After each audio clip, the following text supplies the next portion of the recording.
1990 में कश्मीर में जो नरसंहार हुआ, जिसको लेकर के फिल्म बनी द कश्मीर फाइल, अब इसमें एक नया मोड़ आया है और अब फिर से जनता का जो इस मूवी के जरिए एक आत्मविश्वास, एक अंदर का देशभक्ति और राष्ट्रवाद जागा है। इसके कारण से दिल्ली के सुप्रीम कोर्ट के एक वकील ने बाकायदा देश के राष्ट्रपति रामनाथ कोविंद जी को एक चिट्ठी लिखी है और उन्होंने मांग की है कि ये जो कश्मीर में हिंदुओं का नरसंहार और पलायन हुआ था, इसको लेकर बाकायदा एनआईए के जरिए इसकी जांच कराई जाए, नए सिरे से इसमें एफआईआर दर्ज की जाए और पूरे मुद्दे में जो दोषी हैं उनको जेल की सलाखों के पीछे पहुंचाया जाए। इसको लेकर आपको बता दूं, दिल्ली के जाने माने वकील हैं नवीन जिंदल, इन्होंने राष्ट्रपति जी को पत्र लिखकर यह आग्रह किया है और राष्ट्रपति जी को पत्र देने का जो कारण है वो ये है क्योंकि राष्ट्रपति जी के अधीन में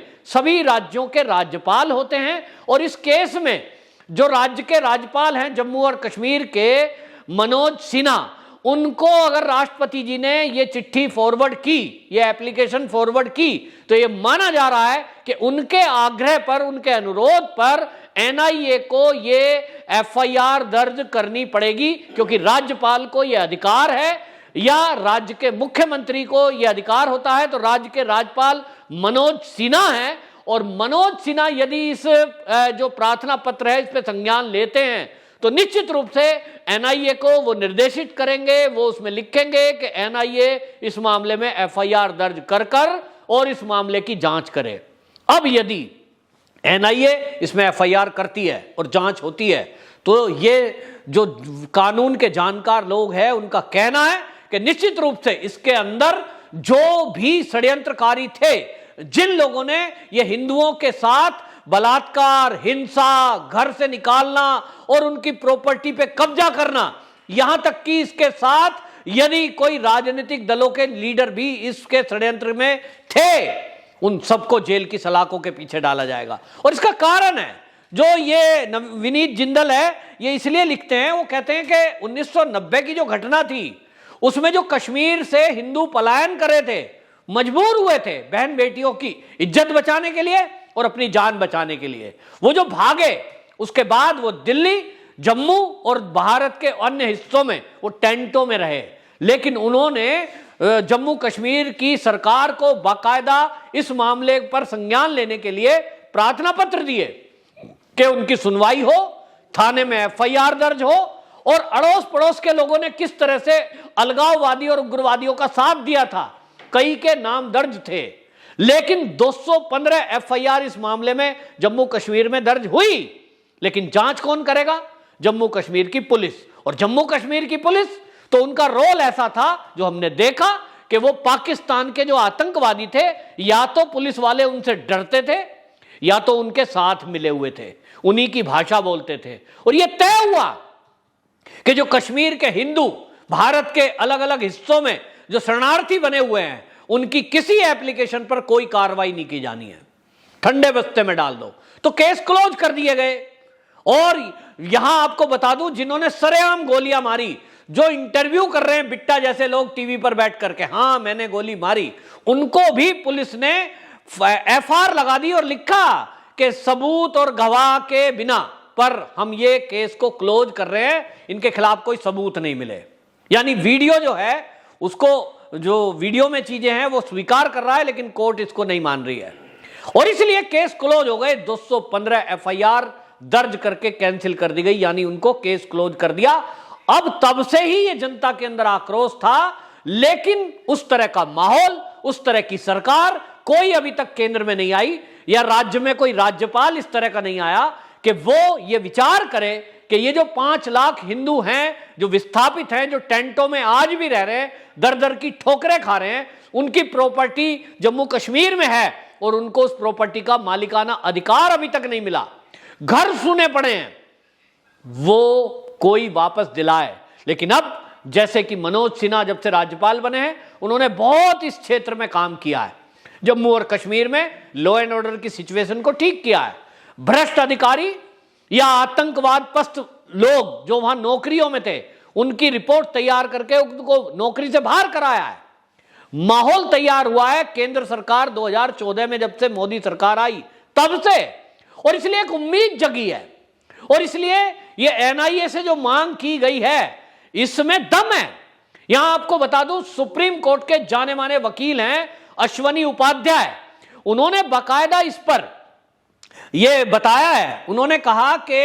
यहां, क्योंकि मैं वकील हूं सुप्रीम कोर्ट में, इसमें एक प्रक्रिया है कि पहले जम्मू कश्मीर की हाई कोर्ट में यह केस जाएगा और हाई कोर्ट यदि इसको रिजेक्ट करता है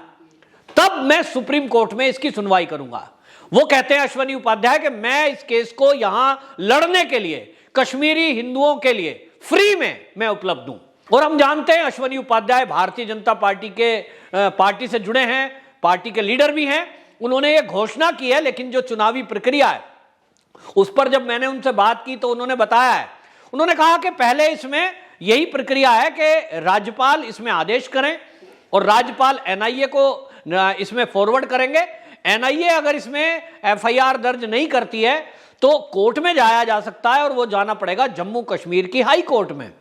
जम्मू कश्मीर हाई कोर्ट इसमें आदेशित करेगी एनआईए को, एनआईए तब एफआईआर करने के लिए मजबूर होगी। और अगर हाई कोर्ट इस मामले को सुनने को मना करता है, रिजेक्ट करता है कि भाई केस बहुत पुराना हो गया, अब इस केस में क्या, ऐसा अगर कोर्ट कुछ कहता है, अगर है, लेकिन इस मामले में यह भी उन्होंने बताया कि सिखों के साथ जो 1984 के जो दंगे हुए थे उसमें जो नरसंहार हुआ था, और उसमें आपको बता दूं 1984 से 33 साल बाद 2017 में यानी मोदी सरकार आने के बाद दोबारा से इस मामले में केस दर्ज हुआ है।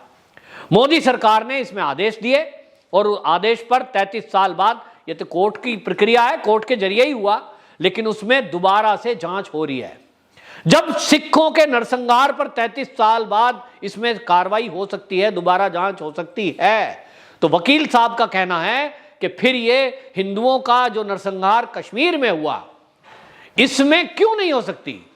अभी इसके हुए भी 31 साल लगभग हो गए हैं, तो निश्चित रूप से अब एक उम्मीद जगी है। और जिस तरह से सुप्रीम कोर्ट के ये जाने माने एडवोकेट इसके पक्ष में खड़े हुए हैं, सुप्रीम कोर्ट के जो विनीत जिंदल हैं जिन्होंने ये राष्ट्रपति जी को पत्र दिया है, इसके बाद अब देश का जो मूड है वो भी लोग देख रहे हैं। सरकार की मंशा तो पहले से इस मामले में क्लियर है कि वो कश्मीर के जो ये विस्थापित हिंदू हैं इनके पुनर्वास के लिए पूरा प्रोग्राम बना चुकी, बहुत सारे लोगों को वहां अभी तक बसाया जा चुका, लगभग 4000 कश्मीरी हिंदुओं को वापस से कश्मीर में उनकी संपत्ति का अधिकार और उनको नौकरियां और अन्य तरह की मदद वहां दी जा चुकी है। धीरे धीरे उस प्रक्रिया पर काम हो रहा है, और धीरे धीरे इसलिए हो रहा है क्योंकि उनको वहां बसाने में बहुत सारी कानूनी अड़चनें भी आ रही हैं। पहचान की जा रही है कि कौन सा मकान किसका, क्योंकि इसमें कोई पेपर वगैरह उनके पास नहीं है,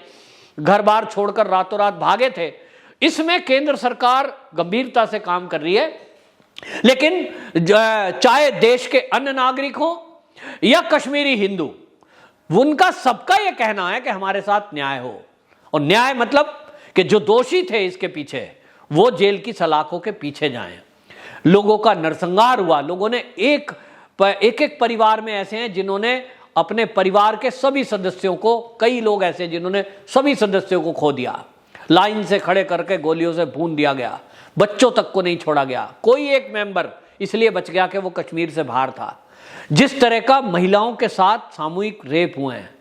आज भी कुछ ऐसी महिलाएं हैं जो उन घटनाओं को जिक्र करती हैं तो कांपने लगती हैं, क्योंकि वो मंजर